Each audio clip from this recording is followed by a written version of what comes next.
And we're live. What's poppin', ladies and gentlemen? How's everyone doing this afternoon, wherever you are in the world? Hopefully still good. It's your boy, Animal. Very special guest right here to my left, right, depending on where you want to look at it. You're only made. Hello. As you can tell, he's pretty damn shy. Well, I don't know if I should shy, but anywho, this is pretty much a discussion video of what you need to know about the next death battle, Blake versus Mikasa. And yeah, dude, so your excitement's pretty much been all over the internet for the most part. Oh, yeah. I mean, when you've been obsessed about a matchup for like half a decade, True that. like, I guess this is what happens. That's awesome, man. I'm glad that's starting to work. I'm glad it's finally happening. So, as we always do, guys, normally we kind of give a prediction, but in this case, we're just gonna discuss like what we think is gonna happen during the battle and such and stuff like that. Kind of how he does it in his discussion videos, but we'll just have to wing it. So, yeah, man. So, needless to say, when you squealed like a little girl when you saw the reaction, but like, what other initial thoughts did you have going into it? Like initial thoughts. Well, aside from just holy crap, they announced it. It's real. It's happening. Yeah, it was mostly just that, and I was just desperately trying to think. Okay, I got to talk about Heihachi versus Geese. Mm-hmm. Like, I was actually, you see it in my reaction. I was struggling to talk, and I had to edit out a lot of parts where I'm just sat there in silence. Yeah. Yeah, and that was funny. And I'll admit I did not sleep very well that night.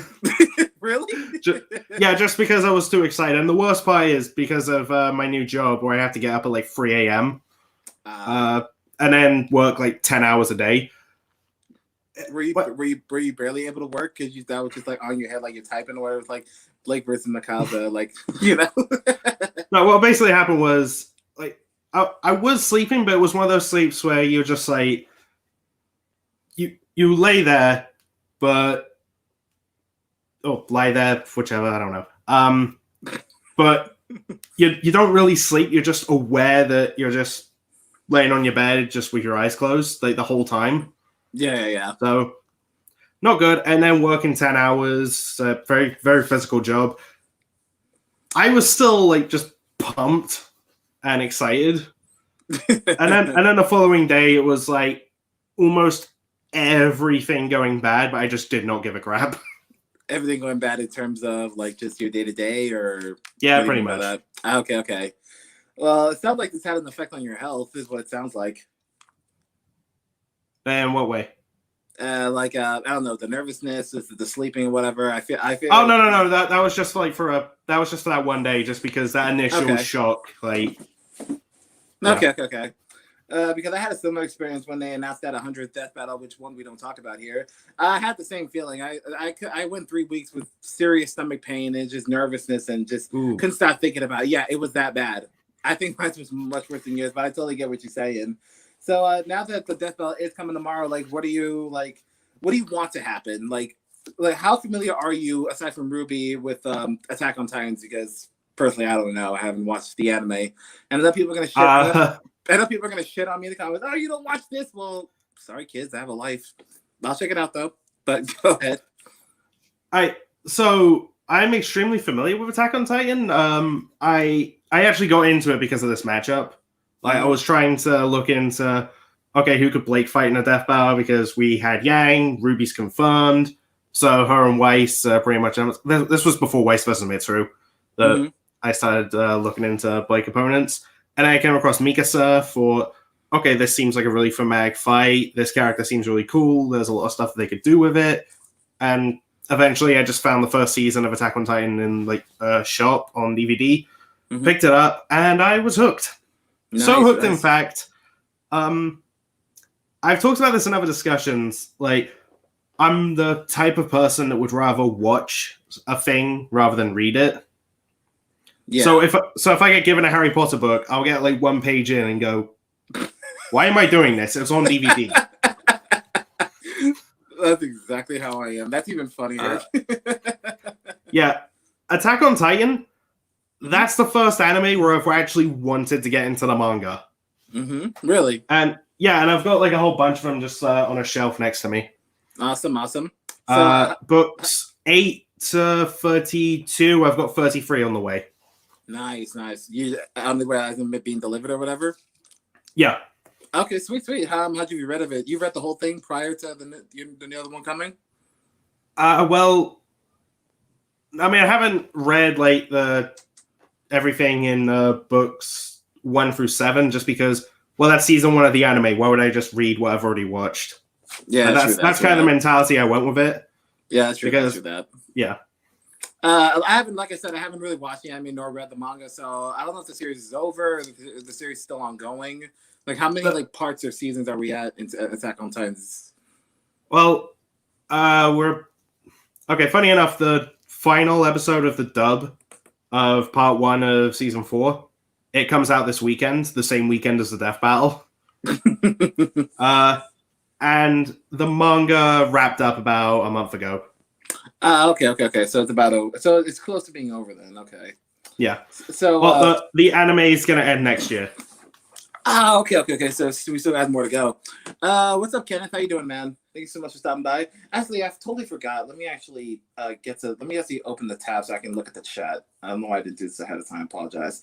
But well, now that we're here, let's kind of discuss obviously they're like, I've always wondered how they're similar, and this is actually where they're sort of similar in kind of like their backstory, because they both had to my knowledge, they have had a love. Well, Mikasa had like a love interest who kind of became an asshole, kind of like whatchamacallit, Adam is to Blake in that kind of regard. Okay, and they also had a clothing that eventually discarded. I know there's other. That's just going to show how knowledge I am about this. 0.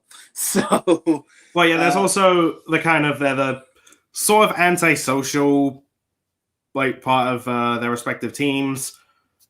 So they live in a world that's populated by monsters like Grimm or Titans. That too. And okay, this gets revealed like okay, no, I can talk about like this specific thing.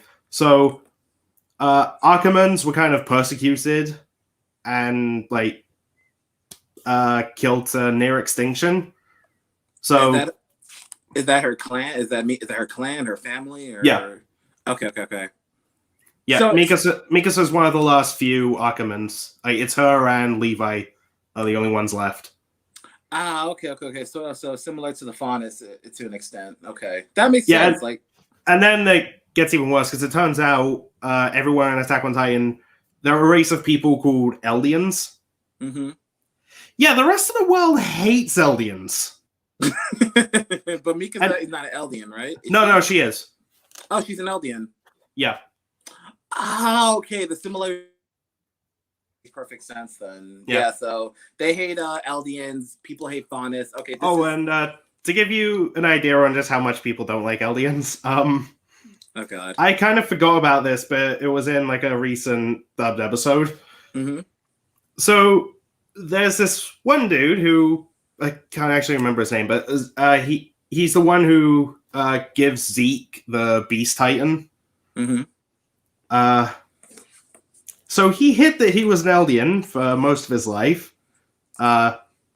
Married a woman from this nation known as Marley. They, fell in love, got married, had a son.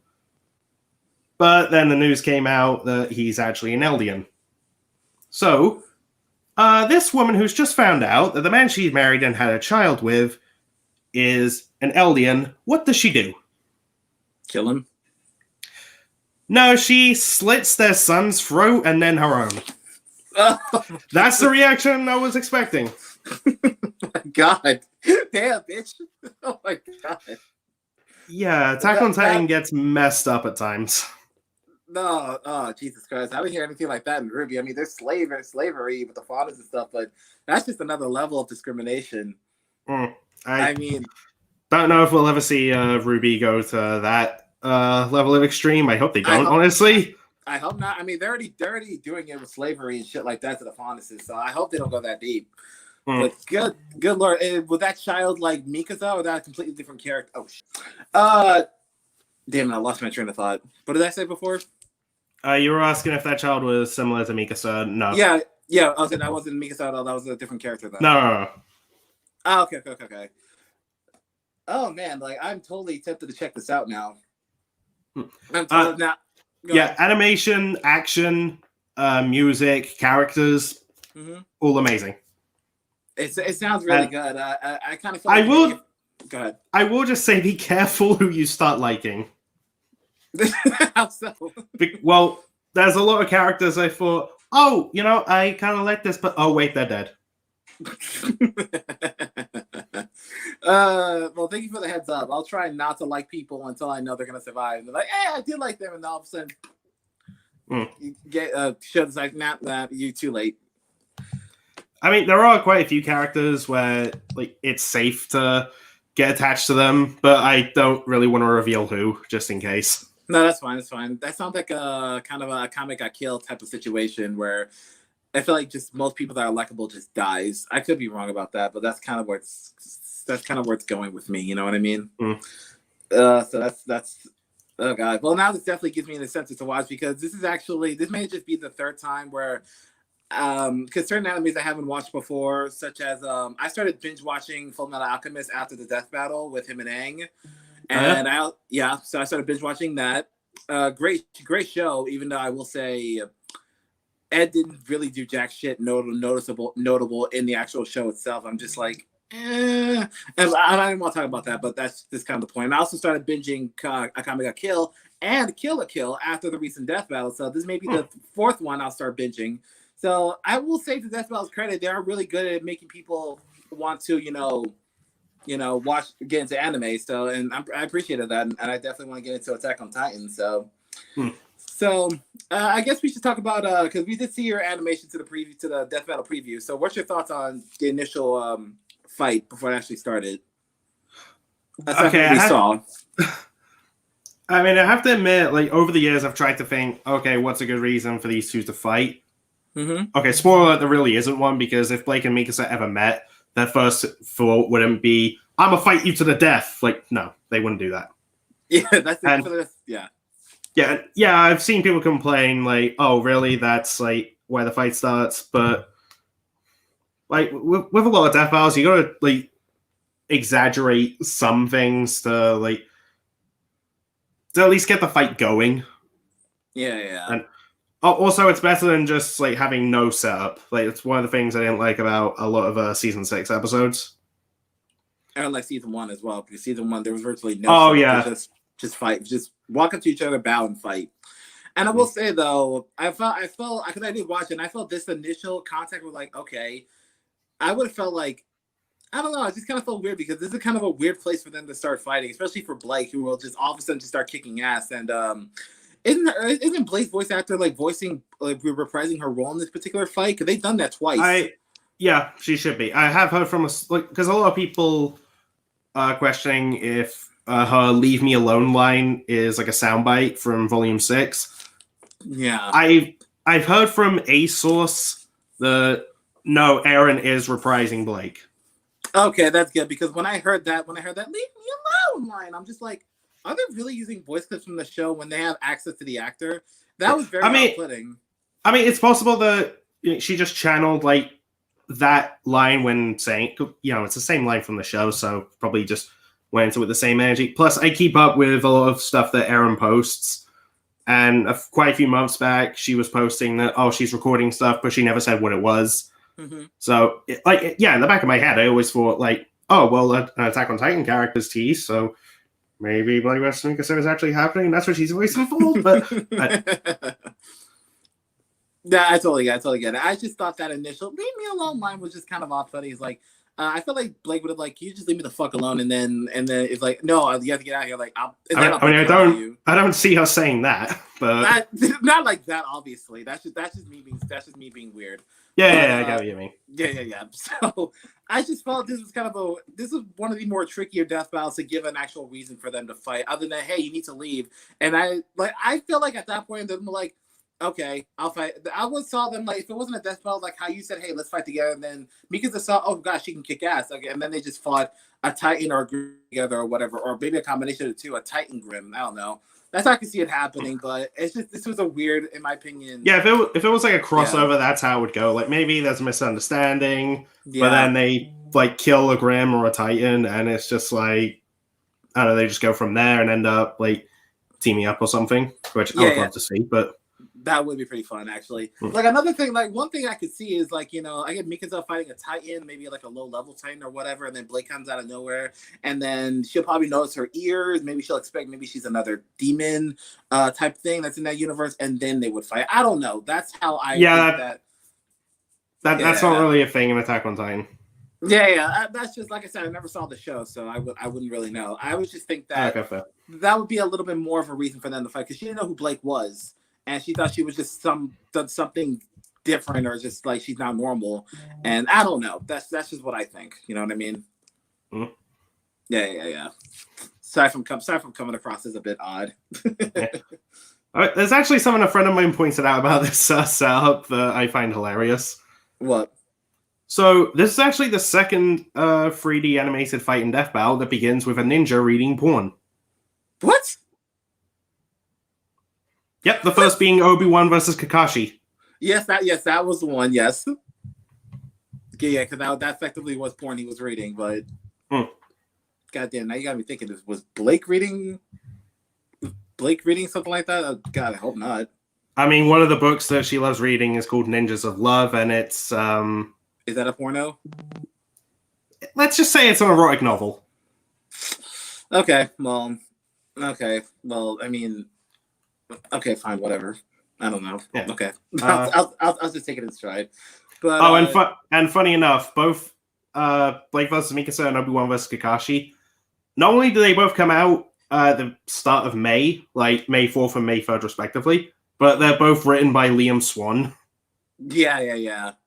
So it just makes me question: does Liam have a thing for ninjas that read porn?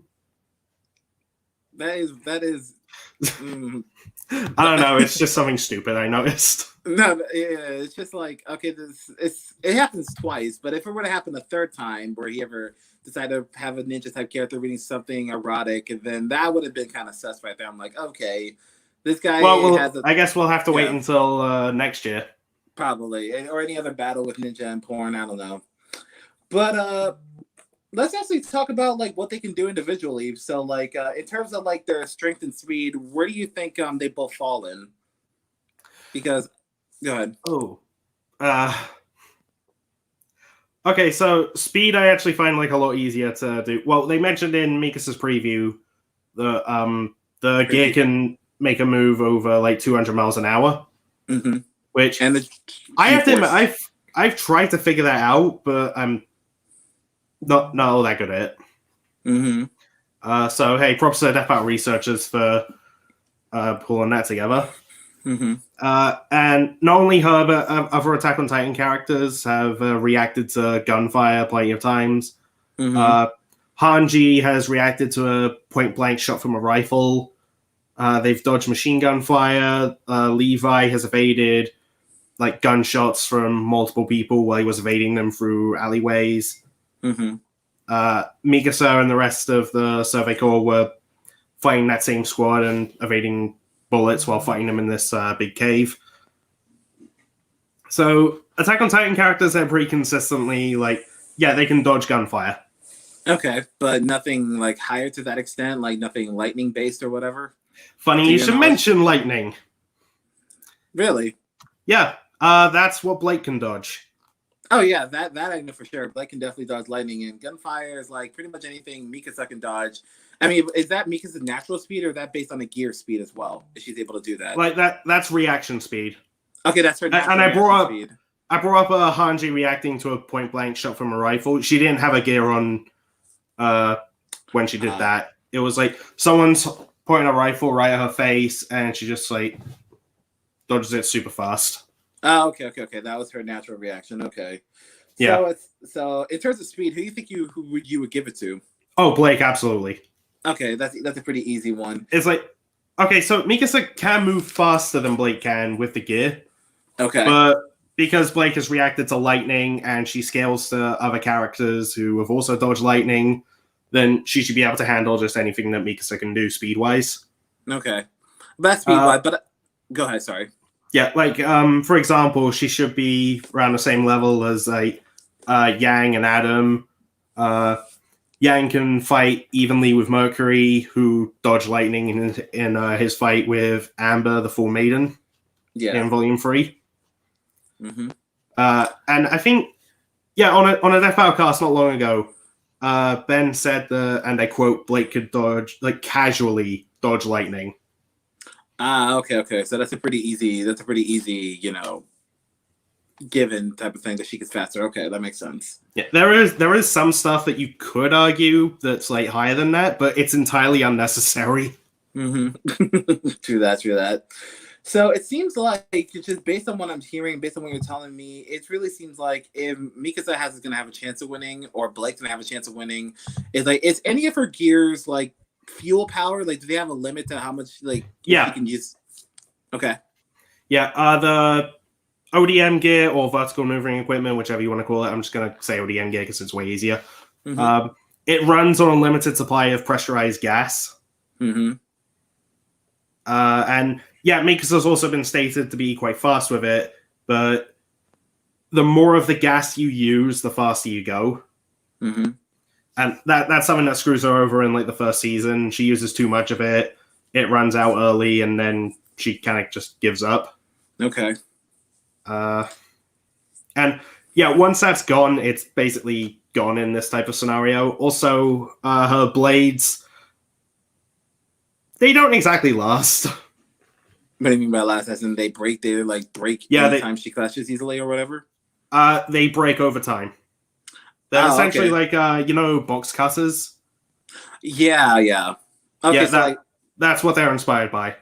Okay, yeah, that makes sense. Because I saw the little sections. Like, does each section break at a part at a time, or it just shatters completely? It just breaks off each individually. Yeah. Although there are times where, I've seen people say, "Oh, Mikasa can cut through armored Titan skin." No, she can't. I mean, she's tried in the throughout the series, but every time she tries, her blades just shatter completely. Okay, so it happened against the female Titan and the armored Titan. So how does she usually handle armored Titans? I still gotta watch the show, so it sounds amazing.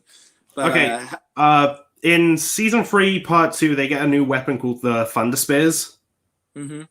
They're essentially spears, and they're explosive.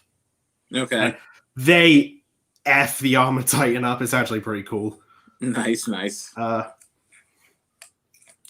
Now, that is a win condition I've seen people bring up, and I'd absolutely agree with it. If Mikasa can land a Thunder Spear directly, then she could win. Even with Blake's aura? Well, that might be debatable, depending on how you scale the Thunder Spear. But also, Blake's more than fast enough to dodge it anyway. Yeah, true that. So from what I'm saying, I really think it's gonna determine whether if Blake can outlast her equipment, or if her equipment is strong enough to break through her aura fast enough for her to land a blow. Does that make sense? I mean, I get it. And I'm confident that at least in the animation, they're gonna have Mikasa break Blake's aura, or the aura's gonna break at some point in the animation. Mm-hmm. Because I think it's also said in one of the other Death Battle with Blake and Mitsuru that once your aura breaks, you can't use your semblance anymore. I think that's a thing as well. So it's like once her thing breaks, she's not gonna be able to use her shadow clones. No. Okay, yeah. I read somewhere does Mikasa have anything that she can determine whether it's a clone or not? Because I read that somewhere. It probably could be just someone just typing whatever. She shouldn't be able to. She does have some supernatural abilities because of her heritage. She can resist memory manipulation. Mm-hmm. But Blake doesn't have that, so it's not really a thing. But, I'm just trying to think, how could that be useful in the fight against Blake? Would she be able to tell if that's a shadow clone or not? That's kind of where I'm at with that. I don't believe she should be able to. And it's also a thing that she's never had to deal with before.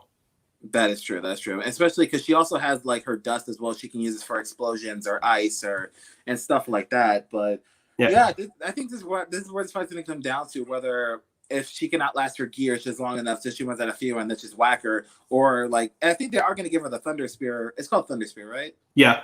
Okay, so I mean, she doesn't have it in the preview, but I imagine like Thunder Spears are just going to be lying around in the animation. She's just going to grab one and try and use it. Yeah, true that. And they did say in the beginning of Blake's, her aura was still like, what, 4 tons of force before it even shattered or whatever. Nearly 5 tons of TNT. Nearly 5 tons, yeah. But this is kind of in the beginning of RWBY, where I don't think they've established aura well enough because. Yeah, like, and they kind of just mentioned like, oh yeah, that's something she basically just no-sold. Yeah. Imagine they're gonna like bring up some higher stuff. Yeah, I'm sure they'll bring up higher, but I'm just talking about like how in the season 1, I don't think they really well, not that specifically, but the animation itself, the animators themselves for RWBY are like, I don't think they really established what aura can do yet, like when it eventually breaks. Because I don't think I've ever seen that in the first few seasons where it actually breaks and they can't use their powers anymore. The first time it happens is Volume 3. Yeah, that's when they really establish your aura can shatter, and then you're pretty much vulnerable at that point, and then it takes like an eternity to come back. And to go off on a quick tangent, that's kind of the issue I had with because actually when I first heard of RWBY, when I watched Yang versus Tifa, that's actually when I started RWBY. I was like, okay, this character's like who is this girl? So I looked it up, and that's when I started watching RWBY. I was like, yo, I missed out on so much good shit. Excuse my French, but and after a few years, now that they established aura, it kind of had me thinking, like, wouldn't Tifa now have a chance against Yang now? Because realistically, a lot of the stuff she did to Yang in that fight would have smashed her aura pretty much right then and there. You know what I mean? Given how Death Battle's style has like changed, like how they view stuff and some stuff from RWBY, then I'm totally willing to buy that. Yeah, if they were to do that fight now. Yeah, Tifa might end up winning. Yeah, because she has a lot of ways to really break her aura. Go ahead. Yeah, but I also just don't see them redoing that fight. Like, I think it's more likely that they probably... Like, I could see them bringing Tifa back to put her up against someone else. Like, a popular suggestion is her versus Sakura from Naruto. That's exactly what I was thinking, actually. Her versus Sakura. That would be actually be a fun battle to watch. But, I want to go on that tangent because that's kind of where I discussed how their aura hasn't really been defined as of now. So yes, in terms of like physical strength, so I'm just trying to think, was there anything noteworthy that Blake did physically that was really strong? Ripping through Spider Silk. Yeah, that too. Oh yeah, and this is Spider Silk that's scaled up to like human proportions. Like it's from Trifa, a spider faunus.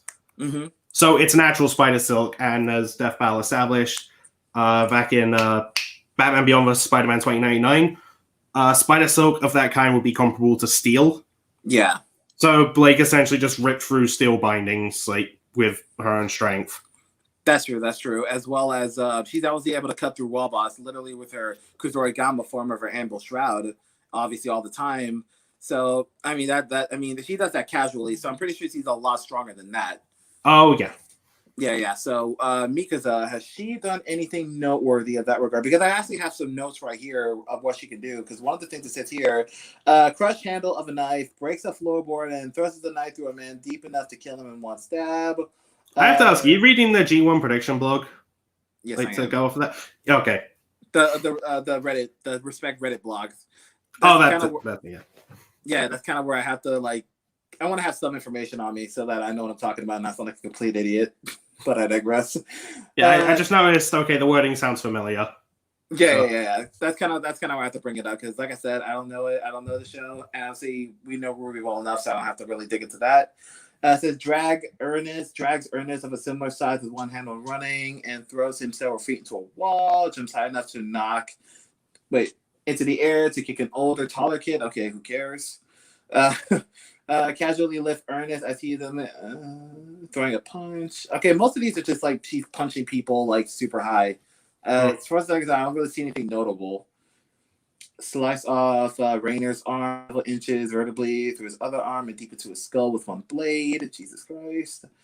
That was lift several yards worth of railroad tracks. Yeah, she did do that, and those can weigh about a ton each. Oh yeah. Yeah. Okay, I mean, from the anime, it looks like she's lifting 4 at once, just casually. So that's 4 tons right there. yeah, I'm actually looking at a manga. I think she lifts more in the manga. Yeah, she must lift more because there's a shot right here. I don't know if I can't really show you, but it looks like this for the most part. And I see about like 1, 2. I see there's about 4 or 5 I beams right there. I don't know if you can see it right. Yeah. Yeah, there's about 4 or 5 I beams right there, and I don't think I'm sure a strong man really can't lift that much. Oh no. No. So I'll say, but that's lifting strength. But because keep in mind, like how Death Battle, and it's something Nidge actually kind of talks about with me too, striking strength and lifting strength. So it's like, okay, she can lift that, she can lift it, but can she like strike that hard as well? You know what I mean? This kind of the thing we kind of talk about is as well in terms of travel speed and reaction speed, but then also striking strength and lifting strength. Okay, I've heard them talk about the whole travel speed, reaction speed thing. They usually go by, well, like, yeah, this character reacted to this, but if they're moving like this fast, then they also should be able to like react to whatever they're doing when they're moving at that speed. Yeah, that's what I think too, because naturally, because so they kind of combine the two. They don't say, oh, this is their travel speed. Oh, this is their reactions. No, it's just like, yeah, this is like their speed. Okay, because I should say that because in terms of a fight like this, I figure reaction speed is going to be a lot more important because you literally have to dodge where your opponent throws it to you, as well as being able to your body to travel to avoid it too. And so that's kind of the thing. And this is kind of the simple situation here: striking strength and lifting strength. Yes, she can lift that many, but can she strike that hard as well? I mean, I would say probably yes, because let's say I can lift like 50 pounds worth of weights. And then I could probably strike with like over 50 pounds of force. I'm just like, does that make sense to you in any way? I mean, depending on proportions to a person or whatever. That's kind of where I'm kind of iffy with that because it's like, okay, she lifts it, but can she hit that hard? Because that's kind of where I try to look at with these death battles. Can they hit hard? I would say yeah. Okay. And especially considering how Ackermans actually work. This is a weird territory to get into, but Ackermans are affected to like attach this thing called paths, mm-hmm. and that connects like a whole bunch of different people together, including the Ackermans. Okay. And when they go through their awakening, which is when the Ackerman side awakens, they gain a whole bunch of strength, and they gain the battle experience of every previous Ackerman. Okay. So basically, think of it like Aang's avatar state, where he gets all the knowledge of all previous avatars, but it's permanent. Okay. So Mikasa, like the more she defeats Titans, the more experience you get from that. Well, it's also everything that all previous Ackermans have been through. Okay. So she already naturally has all those knowledge already. Yeah, that's kind of weird. I mean, that's how it works. I mean, I guess that's how it works. It's just still kind of like, huh? Yeah, and Ackermans have been around for like 100 years in Attack on Titan. So despite her and Blake being the exact same age, Mikasa has way more experience. That's true. So that could potentially come into play because, like, I don't. I'm positive they're going to bring it up. Yeah, they're definitely going to come into play because Blake is definitely a good hunter, but she's fighting someone, I shouldn't say theoretically, but someone who effectively does have 100 years worth of experience. But like, it's just kind of weird. It's kind of weird because, like, yeah, she has that knowledge, but has she herself actually performed it? Does that make sense? No, yeah, okay, yeah. And honestly, I think Ackermans should be about comparable because they all gain the same like strength boost when they awaken. Yeah. That makes sense. That makes sense actually, because like if she has that knowledge, she should be able to scale to her family line as well. Because that kind of reminded me of like Sindel versus Black Canary, where she has 10,000 years of experience over her, but she was dead for 10,000 years, so that experience doesn't matter. That's kind of where my head was at first, but yeah, everything you said just makes sense. So I guess, I mean, my thinking is, so if that's the case, then it's possible Mikasa could probably like adapt to her shadow clones. Like, oh, okay, it's fake, and then she like, my best guess, she won't be as easily, like fooled or tricked. Does that make sense? I mean, she might get fooled or tricked at least like a few times, but then eventually just like adapt to it. Like, it's totally possible. Yeah, that's but it's also not really a thing that happens in Attack on Titan. That is true. That's definitely gonna throw her off. So it's like, yeah, you may have so much experience, but if you haven't handled this particular thing, that's a whole new, new thing you gotta adapt. But I assume Mikasa's extremely. Go ahead. Yeah, and there's also like, for these kinds of debates, like one character has way more experience, but the other character is just faster, stronger, and has all that going for them. Yeah, experience will help, but it's only going to delay the inevitable. Yeah. And I totally lost my train of thought because I was going to say something regarding that. So it's like, damn it, I totally forgot now. Fuck. All right, well, yeah, let's just skip that. Let's talk about durability. How durable is Mikasa? Because I'm sure she's taking hits from like Colossal Ass Titan, so I'm sure she can really take a beating. She hasn't taken a hit from the Colossus Titan. Okay. She did take a kick from the female Titan, which destroyed, like, I wouldn't call it a massive tree, but it was like absurdly huge. Like slightly bigger than about twice as big as a red. Way more. Way more. Okay. Okay, because I'm actually looking up right here because I gotta push up right here. Take a large fall at high speed, hitting the side of a building, but ultimately landing in a flexible sheet and getting no injury. Not phased by a 12 to 30 meter fall. Squeezed by Titan's grip, breaking multiple ribs. Oh yeah, that happened. And then she had to go on horseback afterwards. And she had to ride horseback while with busted ass ribs. Yep. Good lord. Recovered decently fast though. That's pretty impressive. Due to the shock, what? I was gonna let you talk. Okay. Due to a shockwave of a thrown Titan, takes a fall from a high-speed horse and is unable to do any combat for the remaining battle. In recovery, Mikasa casually chopped wood. Take a kick to the head from a strong enough to make her lose her footing. I think that's what you were talking about, right? Does it say who the kick is from? It really doesn't, but I'm assuming it's the female Titan. Let me see. Hold on. Take a kick. There is one of her feet that happens in the second season. Mm-hmm. It's a pretty damn big explosion that she's like in the center of. Mm-hmm. Okay, so I cannot calc explosions, but what I did was I posted on Twitter like, hey, here's this explosion, and here's the crater formed afterwards. Anyone who's good at that, could you maybe help me out? Did you post that recently? That was a while ago. So like a couple of weeks ago? Yeah. I think it was before the fight was even announced. Okay. Because I'm actually thinking of looking at your tweets, but it's all right. But would you say that? Would you say? Go ahead. Yeah, Jaro replied to that saying, assuming it's all this, then it should be over 300 tons of TNT. Okay. Yeah, so, Mikasa was in like the dead center of it, and she survived. Okay, was she injured, or did she just like walk it off? It knocked her out for about 5 hours. Okay. So I would say that's effectively her limit, about 300 tons before she actually gets knocked out. Was this like from her own skin, or did she have survived because of a certain type of gear?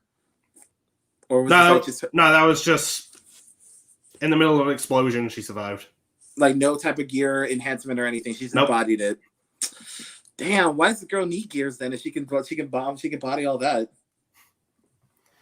Well, I mean, it's one of those things that creators don't really think about. Like they just do stuff because it looks cool. Like for Danny versus Jake in Butch Hartman's reaction, he was asked, "Oh, so when Danny did that Kamehameha thing at the golf course, did you ever think like, oh, how much is this?" He was just like, "No, we just said that because we thought it looked cool." It does. It really does. And I guess that could be the case here. But if we're going to say 300 tons, obviously, I think that's a lot. Obviously, so 5 tons is where before her aura breaks. Is there anything that Blake also survived before her aura gets shattered? To my knowledge, because I'm just there's a whole bunch of stuff. But one thing that just came to my mind when I was reading the G1 blog, they bring up this scaling to RWBY based on a feat that she pulled off. Do you remember the giant mech that they mentioned in Weiss vs. Mitsuru, the one that she staggered with ice? Yeah. Yeah. RWBY struck it and kind of caused an earthquake that the city of Argus could feel. Oh yeah, I remember that. Yeah, they brought it up in the blog and they calculated it to nearly 500 tons of TNT. Ah, okay. So if that's the case, then and this is before RWBY's or RWBY got hit with this, right? Because it's been a while since I saw the episode. No, she's the one who did it. Oh, she's the one that did it. Okay, so if she did it, then it's safe to say Blake can do it too. So if that's the case, yeah, but Blake and RWBY should be comparable, strength-wise. In fact, there could even be some argument to say Blake is a bit stronger in terms of hard hitting, in terms of being able to hit hard. RWBY, I can kind of see that because yeah, really RWBY's more about just dodging, evading, and then kind of striking. So it's not so much effectively hitting hard like her sister. Another thing I found kind of weird because I feel like all 3 of the 4 RWBY girls' aura should pretty much be even in terms of how much they can hit. Because I noticed that they kind of scale their individual strength, durability feats for their own aura. In Yang versus Tifa, when she took the hit from that mech, that was according to them 1,400 tons of force. Yeah. And then Weiss was I don't remember whatever Weiss was, 50 tons of TNT or whatever. Oh no, the highest they brought up for Weiss was 7 tons of TNT. Yeah, it's just kind of. Go ahead. Yeah, I thought it was a little odd, but after watching Blake's preview a whole bunch of times, honestly, and they mentioned, she basically no-sold 5 tons. That just makes me think, okay, so RWBY stats in Death Battle are going to be way better. I guess so too. Yeah. If I had to say, I didn't think it was time for Weiss to have a death battle. I just think she didn't do too much at that point to really go into death battle, especially with someone like Mitsuru. I'm sorry, I have to get off on a damn tangent. Weiss is my waifu. I love that girl to death. And I just didn't think it was time for her to be in that death battle. She didn't have too many noble things. She's up against an RPG character. RPG characters can be kind of BS with what they can do and their stats, abilities, and whatever.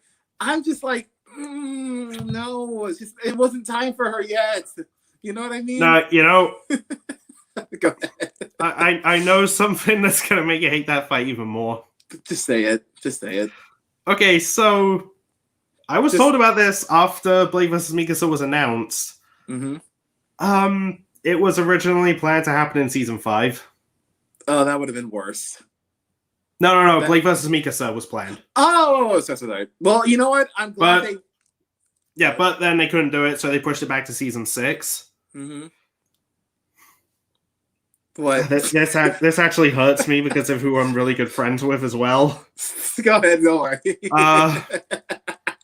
So the Death Battle team kind of thought that Volume 6 of RWBY would focus a lot more on Weiss. Okay. So they decided to plan Weiss in a Death Battle to kind of correlate with that. And that's why Weiss vs. Mitsuru happened. And what actually makes that worse, you know how Volume 6 ended? Yeah. A lot of Blake stuff got wrapped up by the end. Yeah. Oof. Yeah.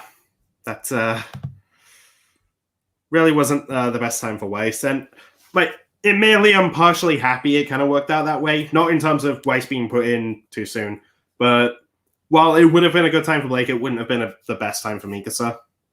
Yeah, and, that makes sense. And now that Attack on Titan is over, Mikasa is at her peak. Yeah. And that's fine. I know they have to say in their death battle, they're looking at these characters at their maximum potential, not from some random point in their timelines. It's just that is so contradictory. And we've seen that in a lot of battles, but in some battles, I'm okay, I can kind of see that coming. But I just still didn't think, I still don't agree why she shouldn't have been in the death battle that early. It was just too early for her to really scale, especially to someone like Mitsuru. I haven't played Persona. I probably should. If it's on PS4, I'll definitely play it. Oh, Persona games are freaking fantastic. Yeah, I gotta get into it. Admittedly, I haven't played any of them, but I've watched Max a few trades. Let's play Personas 4, 5, and 3.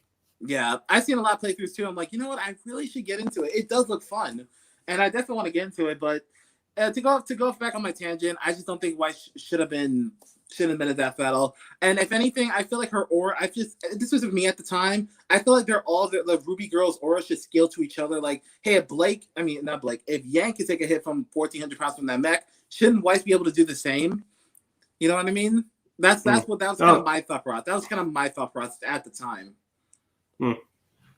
Yeah. I mean, based off of because the thing with Death Battle researchers, they're always like adapting, changing, and like reanalyzing stuff. So we might at the very least just see like an improvement of like aura stats from this episode. Yeah, hopefully. And then we could think, oh, this could also apply to Weiss. It probably won't help, but as much as I hate to say that because of like, I know what you mean. Go ahead, say it.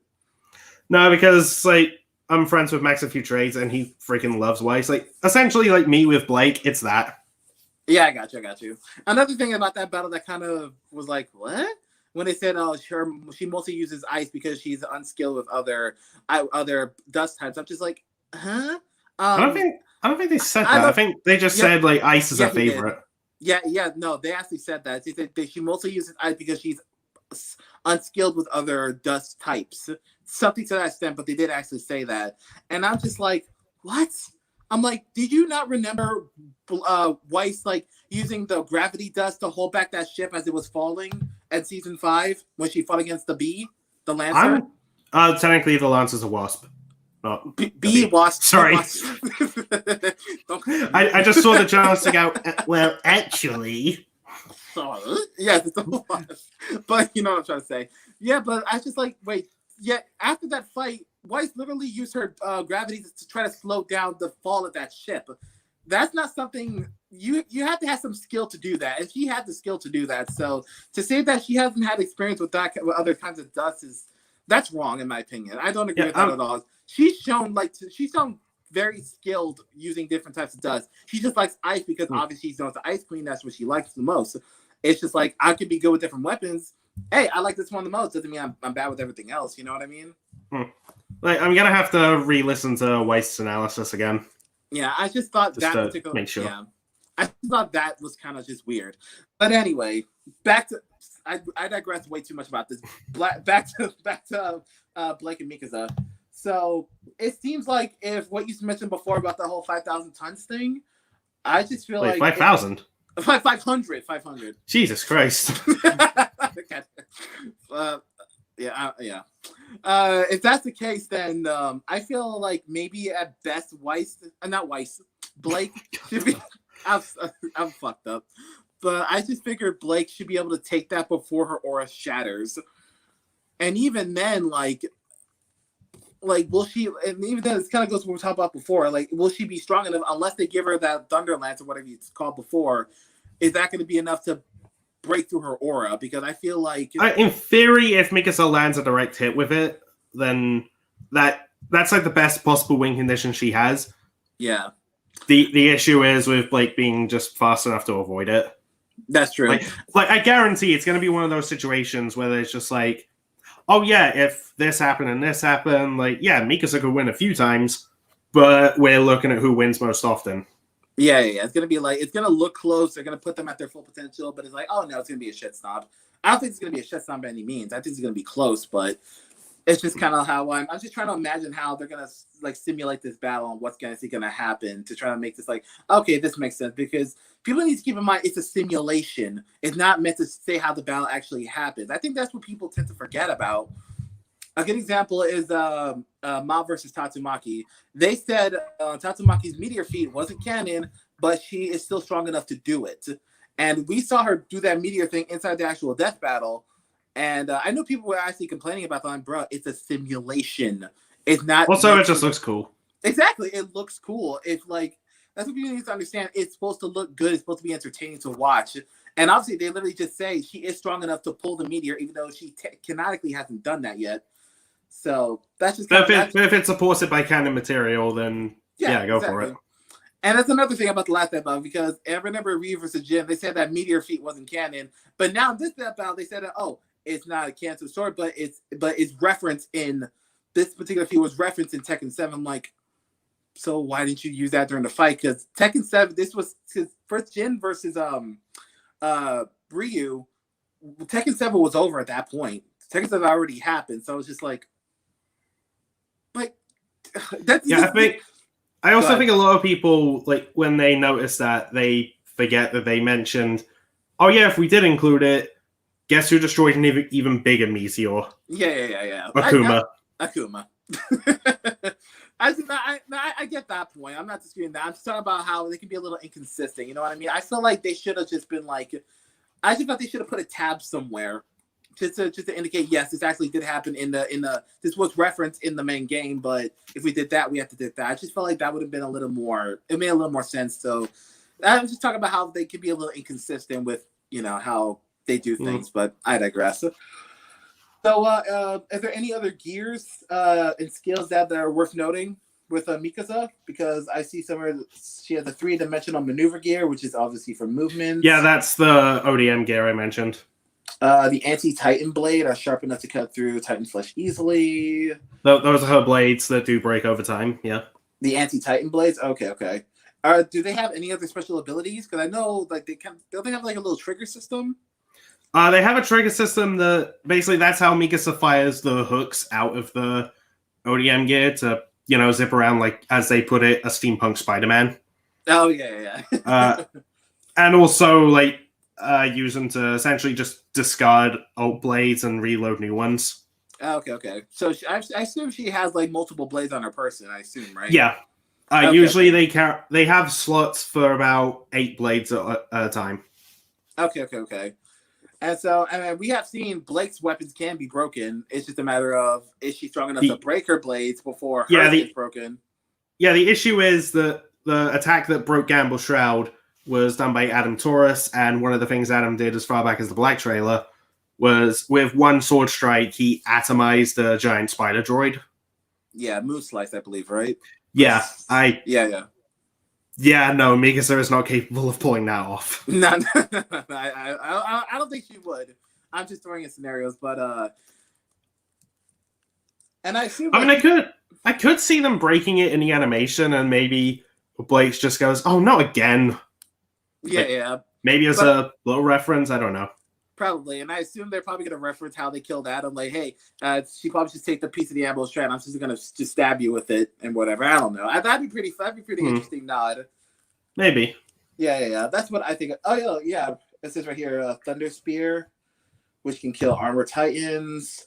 A spear with an explosion can penetrate heart and titan skin. Anti-personal maneuver gear. Isn't that what you said before, right? Yeah. Although she does get a different one that's essentially meant to be like. More so for fighting people. It's in season 4 when she uses it. Okay. Another thing here is also worth noting is training and abilities. So apparently it says here Mikasa has some military training. Yeah, she does.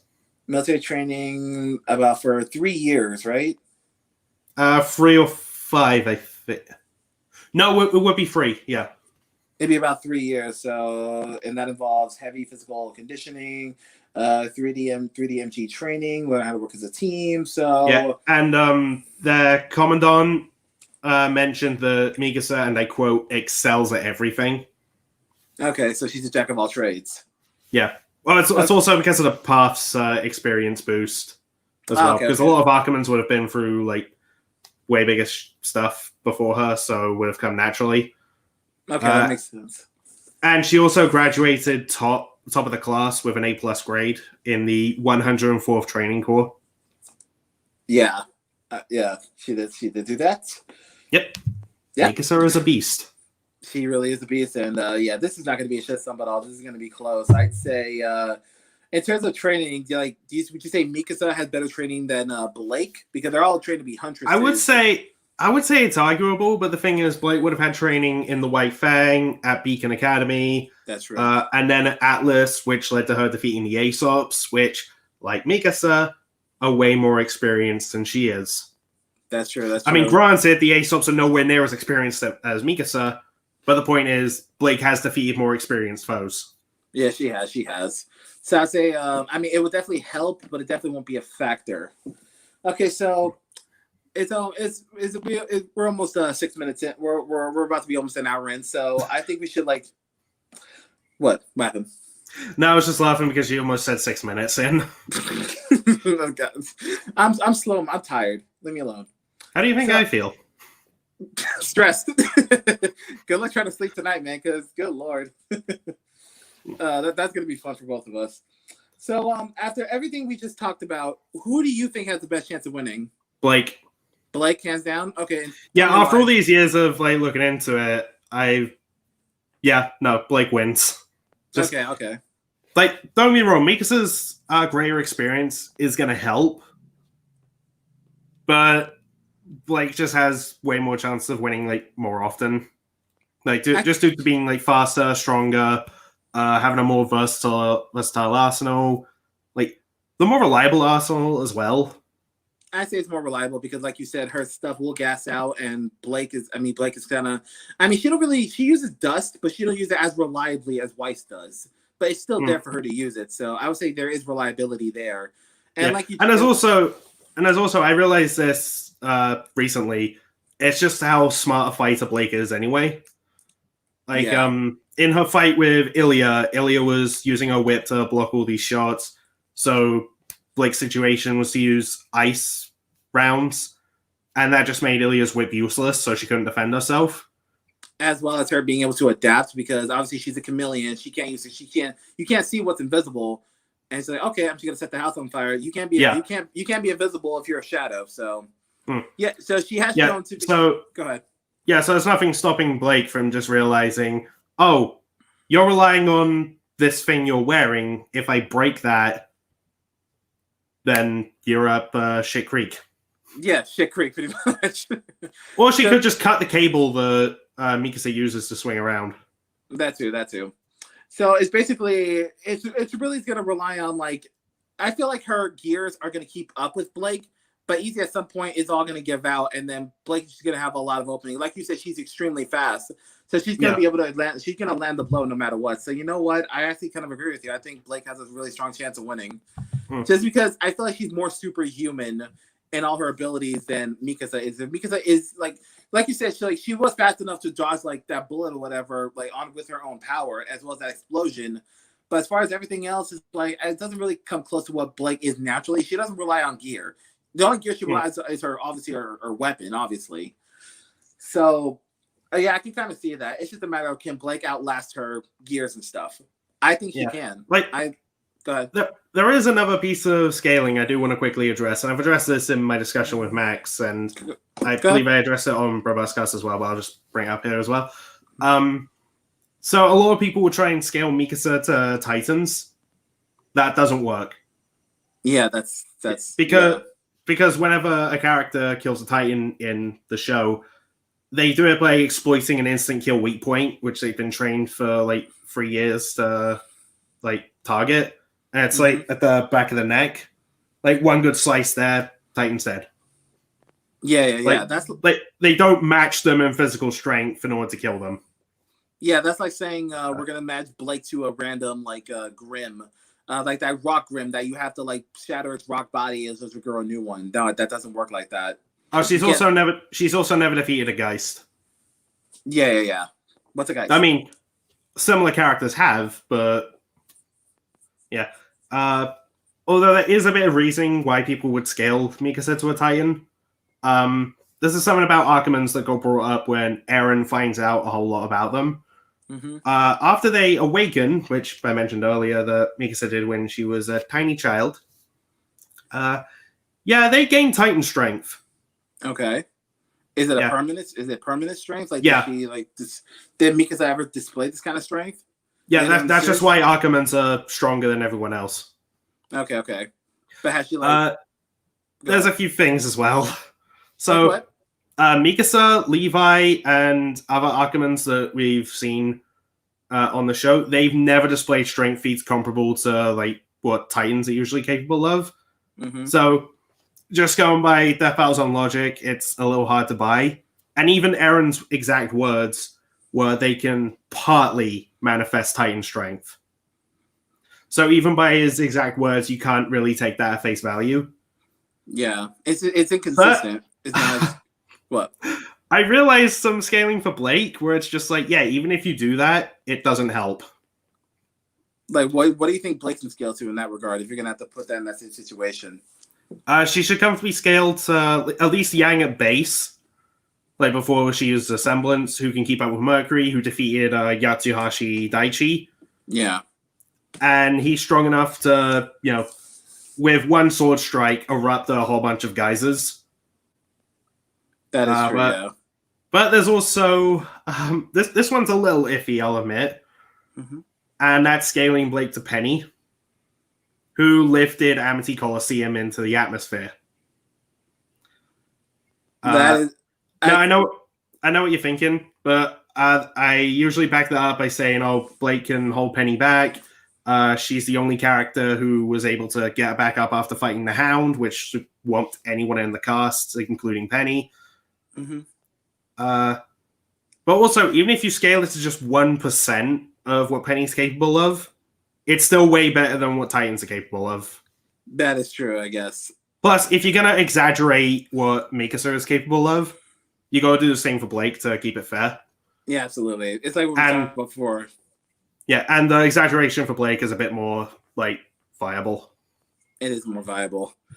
So, that's I think it's pretty conclusive. I legit think Blake is going to win this one. I think she has a chance, and I just hope that whole voice line thing where it says "leave me alone," I just hope that's not in the fight, because that's going to be bummed. I'm going to be so bummed if that happens, because I think the animation looks beautiful.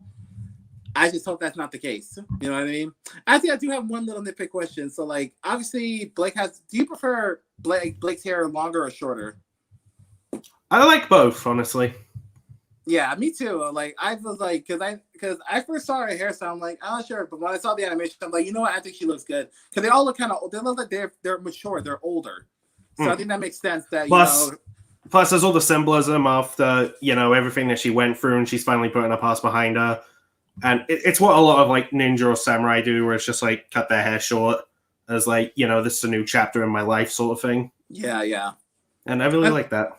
I like that too. It shows it shows growth. I think people need to realize when they look different, it's because it's like people, we're aging. We need to age differently. We have to wear new things. Ditch what was in the past and that kind of thing. And I think that's fun. So let's actually look at some of the comments here. I don't know if you can see the comments on your end. It's on our Reaction Squad podcast channel. Yeah, I'm looking at it.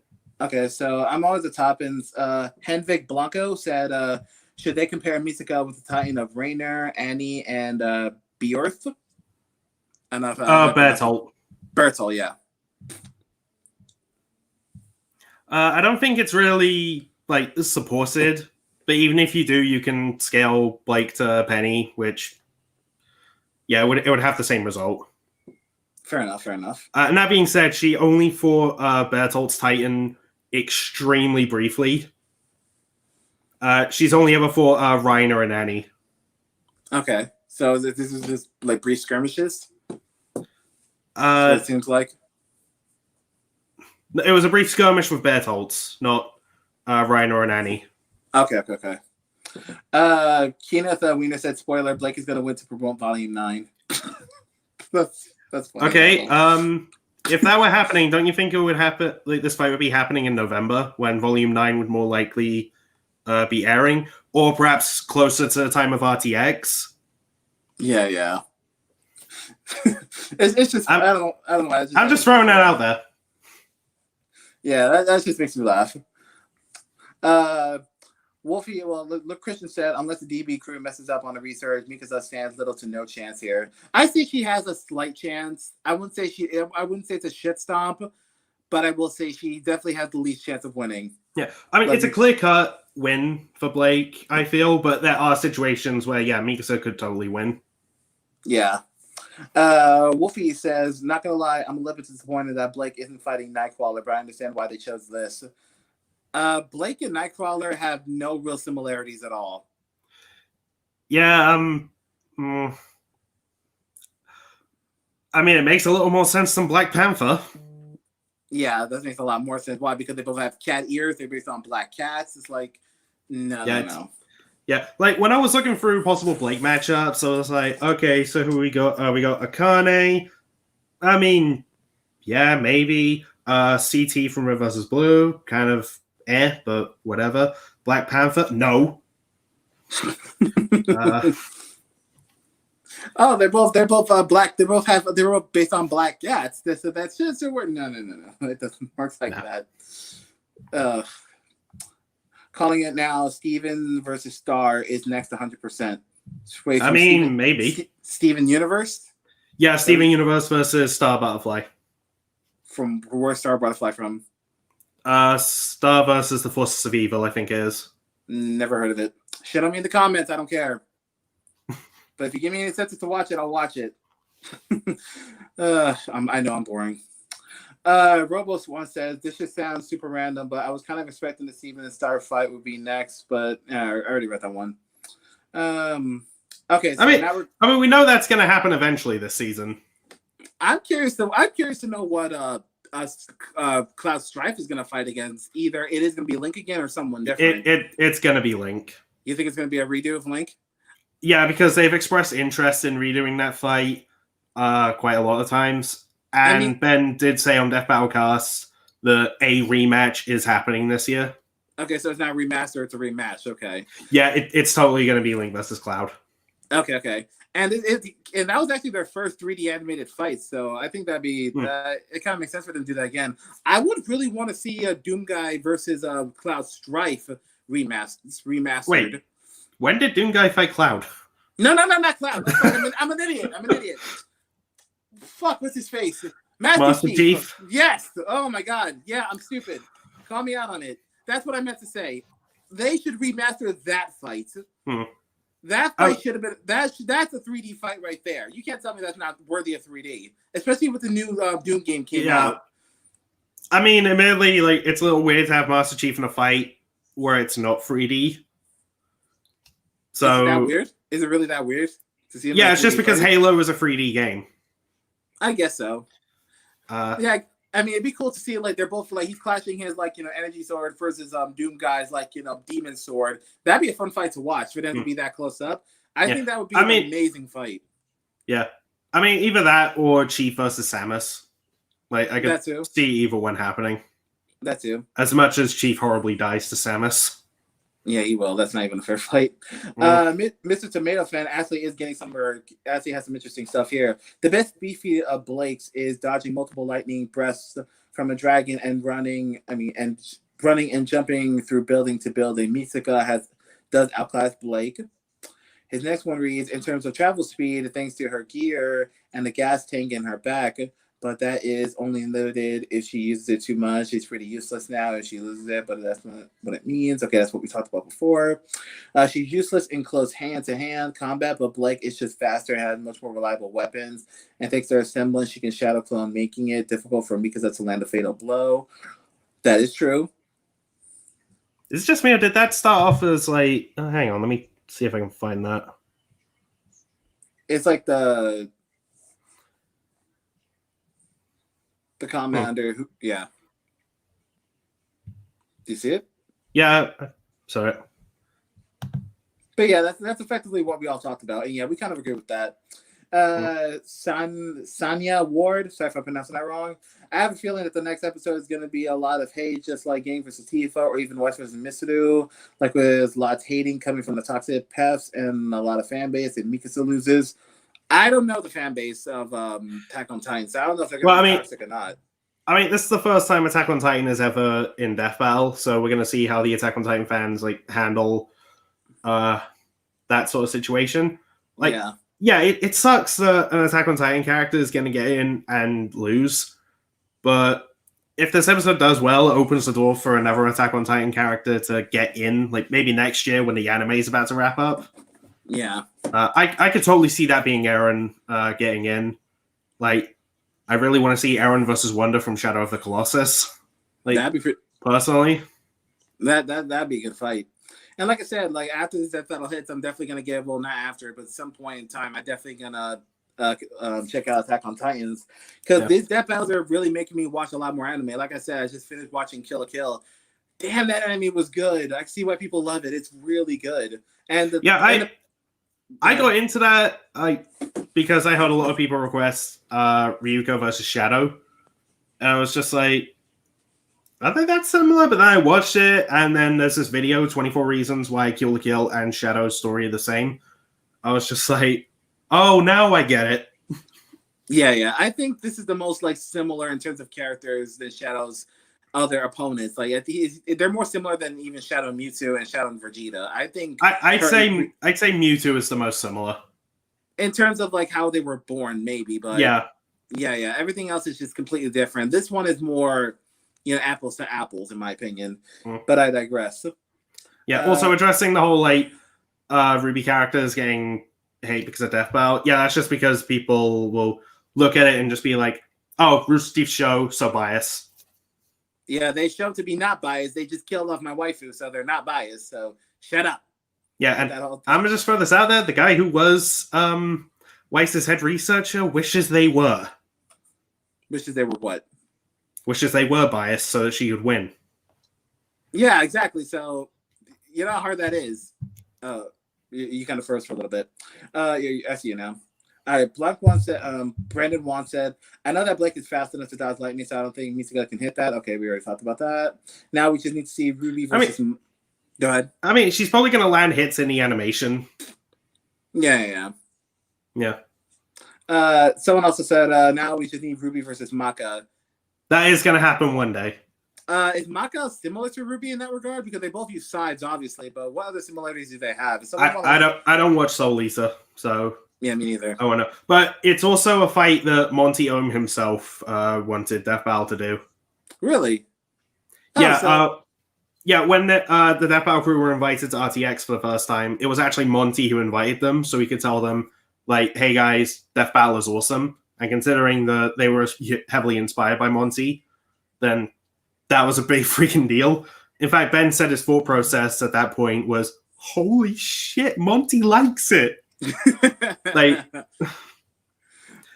I just want to know how similar they are. I have no problem with that fight. I just want to know the similarity. I'll probably do that with my own research later, but I think that'd be a pretty interesting fight.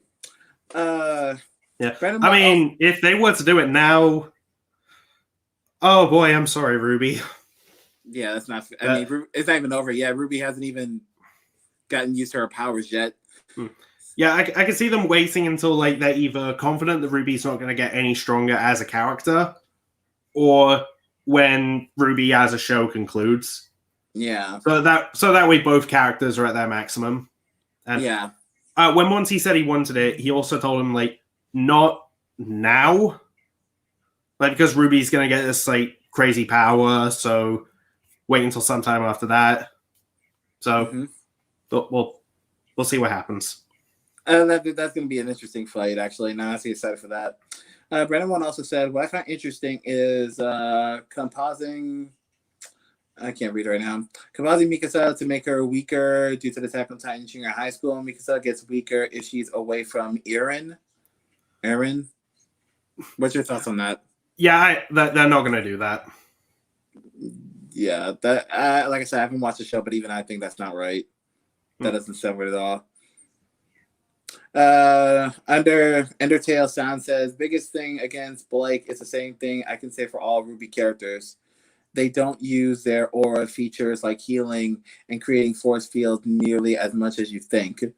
No, like they don't create it. Their aura just does it for them. They can just take hits. Yeah. Like it's natural protection. That's how they're able to walk through like massive blizzards because their aura's protecting them. But if they stay out too long, it's a shield gauge, so like an RPG. Once you lose that, you're vulnerable for the most part. What else did he say? And one huge calculation on Death Battle team will need to do is calculate the speed of the vertical maneuvering gear. Which they've already done. In the preview, if you haven't watched it. If you haven't watched it, then check the preview right now. We're not going to be in the description. You can look for it yourself. No, just kidding. Kitty Ball said, do you both of you think RWBY's fighting Maka? Yeah, we just talked about it. They will. Yeah, it's also been confirmed to happen one day. It's going to happen. I would say like as soon pretty much when RWBY is close to wrapping up at earliest is when I see that battle's going to happen. I'm also totally fine with the idea of them just waiting until it's at a point where RWBY wins.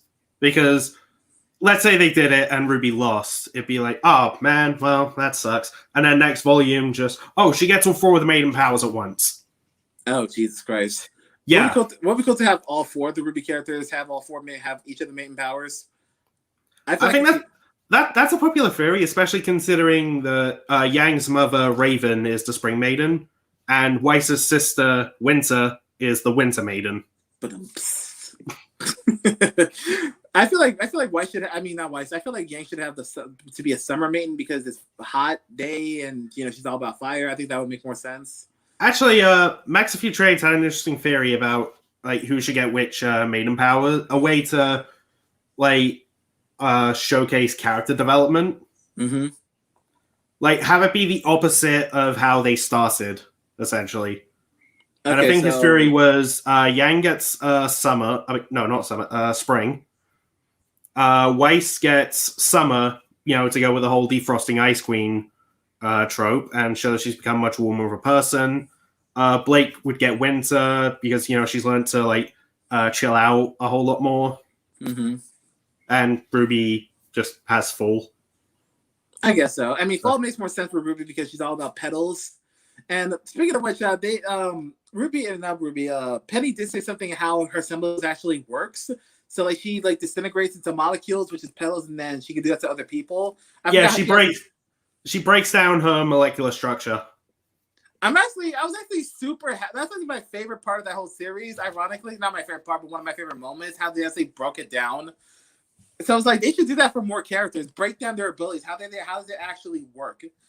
And I have to say, and I feel like it's retarded, but like, what's like obviously Ren's like new part of his semblance is he could just tell people's like feelings. Is that what that? That he can see emotions. Okay. So I mean that's kind of weird. That's like a second different semblance because one he could hide from Grim. Oh no. It's the semblance evolving. Yeah. I was gonna say, wait, no, they do correlate with each other because he's hiding his emotions from the Grim, as well as he's also sensing other people's emotions. So that does make sense. Yeah. Okay. See, I corrected myself. Plus, they mentioned in Volume 5 that semblances can evolve and do more stuff. Oh yeah. I just want to see like what others expected. I had an interesting idea for Blake's.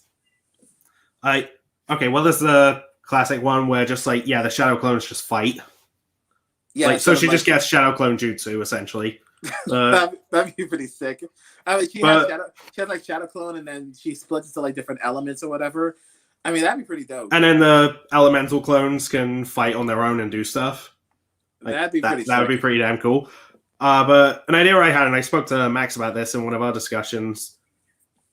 Like, what if she could make clones of people that she's close to, as well? And like, the closer she is with that person, the stronger the clone is. Bumblebee. Okay.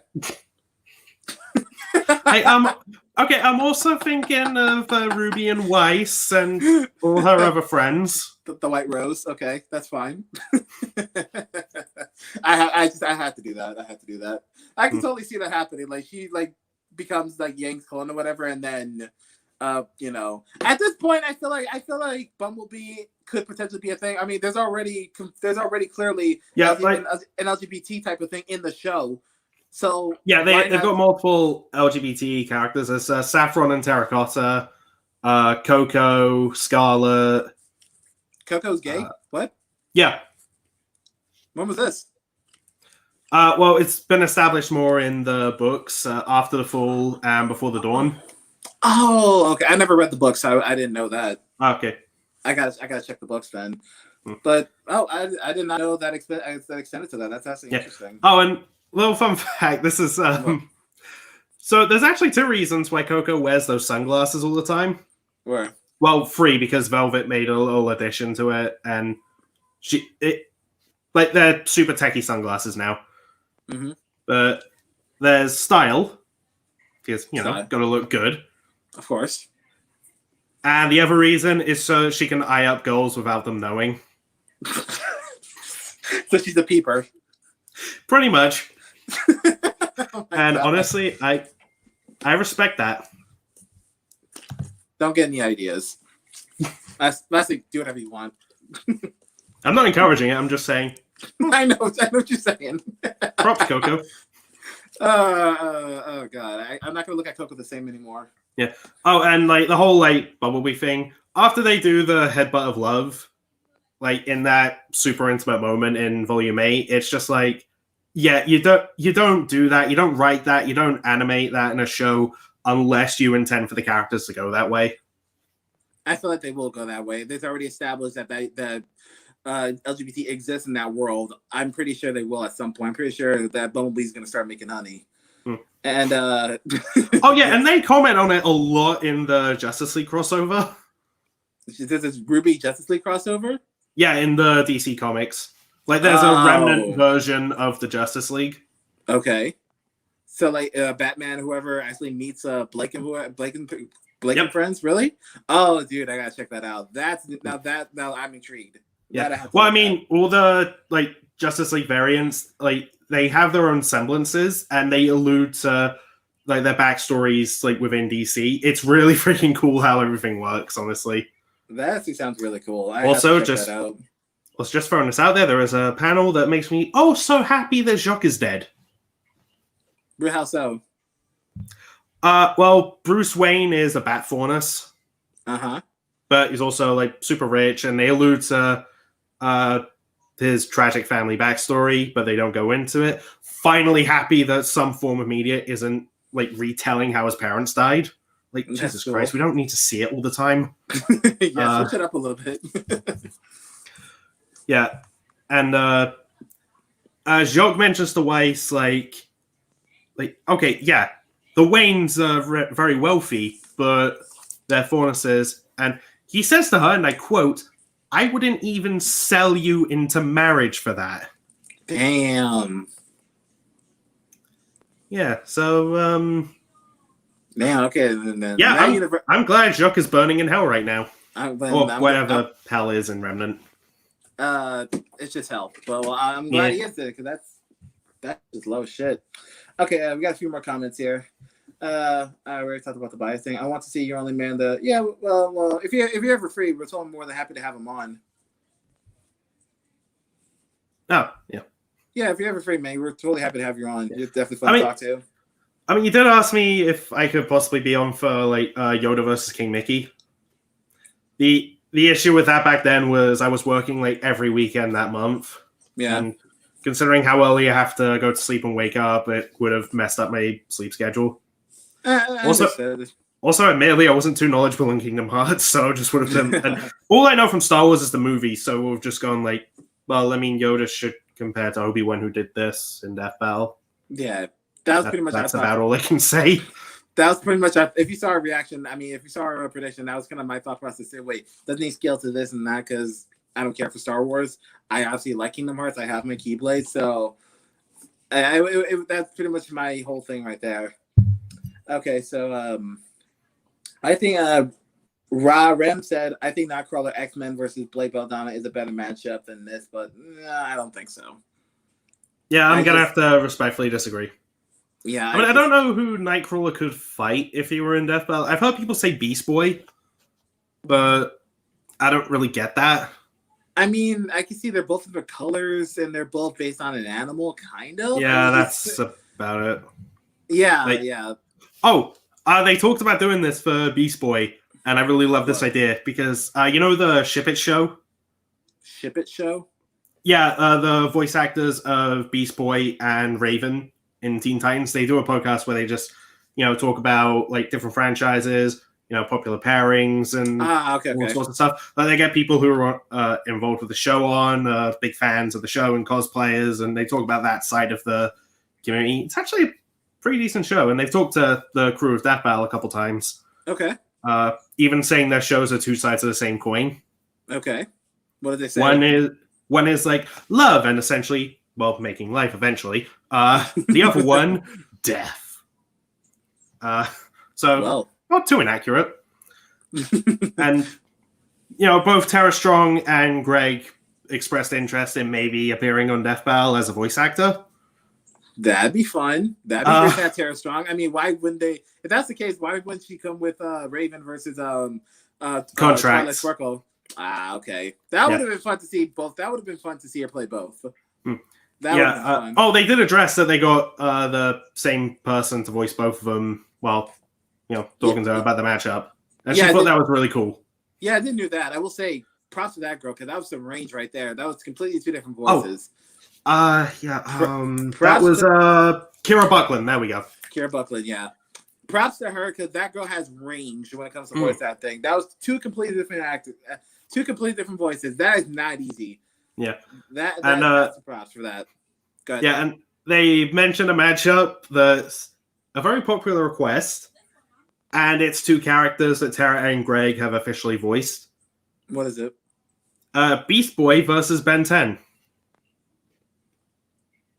To be honest, I think they should just stick to classic Ben 10. Okay, classic. Only classic. Yeah, classic as in no what's his face? Alien X, yeah. Yeah, if you bring in Alien X and just rip Beast Boy. That's just not But classic, I think there is a debate there. Yeah. It's also just more even, at least.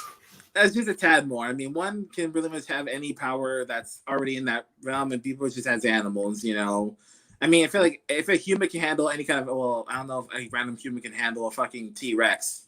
And I'm pretty sure... They mentioned on Acast when talking about the idea of Beast Boy versus Raven, don't ask, there's some writer that did say that Beast Boy could turn into a Kryptonian if he wanted to. But he's never done it, so it's hard to back up. He never... Okay, that's kind of weird. I mean, it's only about animals. I mean, Kryptonian's not an animal. Yeah, he can turn into, other living beings and, get all their, physical powers. So if he turned into a Kryptonian, then he could, gain all those powers via the sunlight. But he's never done it in canon, so it's a little hard to buy. I mean, pretty much any organism. I mean, I remember Teen Titans, he turned into a germ. So I guess that makes sense, but I don't know. I don't know what to make about that. Okay, so there's two more comments here. So essentially, you're saying we give Blake a new power up for her power. The stronger her ship is, the more power they are. That would be hilarious. Well, basically, this new power would just make her a Persona protagonist. Well, let's be honest. Just evolve the social link. Let's be honest. That would be pretty cool. Plus, the Shadow Clones. Go ahead.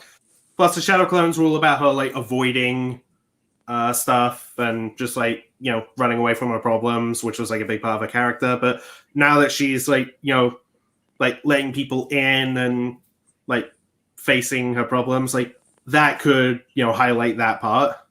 Yeah. That's why I was thinking, not just oh yay, Bumblebee. No. I mean, don't get me wrong, it's a part of it, but it's not the main part. It's just that'd make this really cool.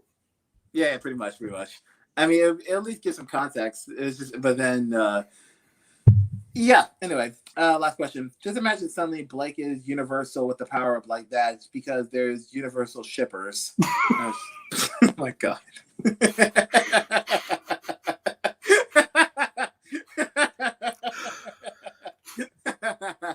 I mean, I take it. Universal shippers. So you're saying by the end of the series, Blake and Ye will be universal because lesbian power, maybe. I don't know. Through the power of love. Oh my God. Stop. That's just cheesy as shit. Okay. That's pretty much the last thing. We've gone there for about an hour 30 minutes now. Anything else you want to mention? Anything else you want to say before we wrap this up? Just how insane these 2 weeks have been, honestly. Because almost every day my Twitter or YouTube have just been exploding. Yeah, so you got just people saying, "Oh, congrats! I'm happy for you for finally getting your most wanted matchup," or people just making a meme out of me. I don't know if you've seen it, but people are just "Hey, if you're only making Evan's most wanted matchup, why can't I have mine?" And they just put in a thumbnail of their most wanted. That's funny. Yeah, I've seen a lot. No, one of my personal favorites is just someone just saying, hey, if you're only making Ever's Most Wanted matchup, good for him. And it's just a gif of someone going. That's a little twist on it. I thought that was funny. That was good. That's funny. Oh man, well man, I just hope the bad people amazing round. I really can't wait to see your reaction above all else because Thunder Shroud. I can't wait to hear the full song. Thunder Shroud. Oh, that's the new song that's playing for the battle. Yeah, a lot of people are asking, are they going to use Titanic Shadows, which is the song I commissioned from Brandon? Mm-hmm. No, that was never going to be the case because he mentioned in one of his streams like months ago that if any of his commissioned tracks become official episodes, he'd have to make a whole new track if he was assigned to it.